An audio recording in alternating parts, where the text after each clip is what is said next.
Hey y'all, I'm B. I use she, her pronouns. I'm with 350 Seattle's Artful Activism crew.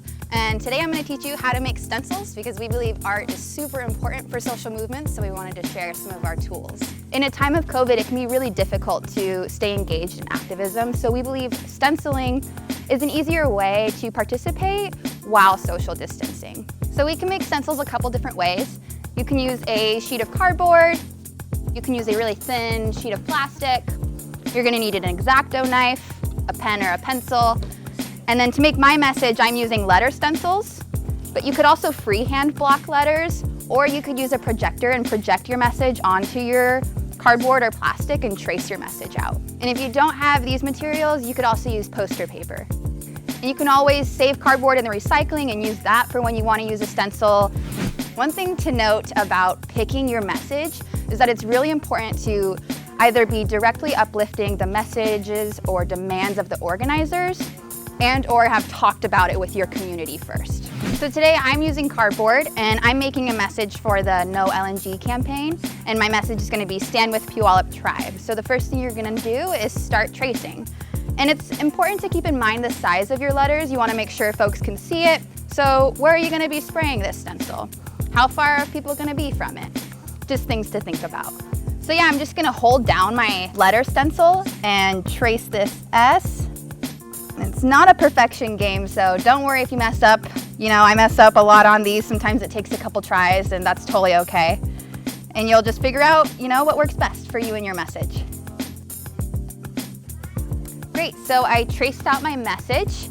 And something important to note is that it doesn't all have to be on one piece.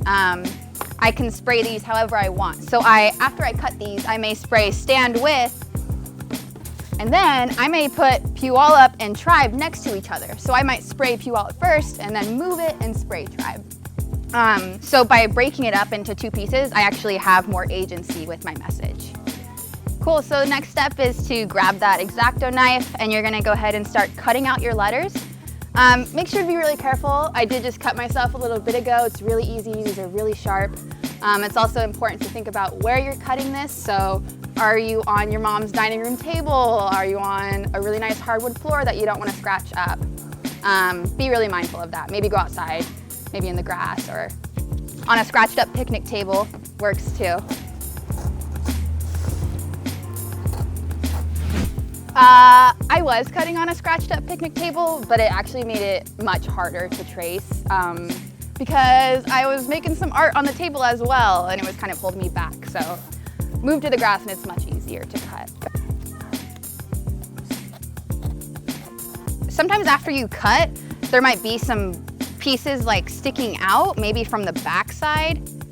So I lay it on the cardboard and angle it down so it just cuts the back side of the cardboard off. Great, so we have our stencil cut out right here. We're free to use these however we'd like, position them however we'd like. So some things to note about spraying is that it's pretty important for your stencil to stay in one spot. So if you're doing it on a wall, make sure you hold it. If it's on a level surface like this, you can just lay it on the ground. And you're gonna wanna make sure that you hold the spray can horizontal to it. Spray as little paint as you can to fill the stencil because you don't want it dripping.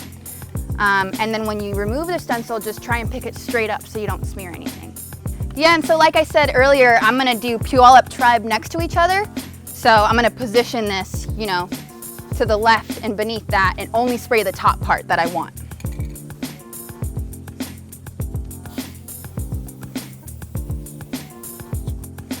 Sweet. I'm gonna move it to the next word that I want. And I might even let it dry a couple seconds before I do this next one because I'm seeing that my stencil's gonna go on top of it. Sweet, so we gave it a second to dry. I'm gonna do my last word here.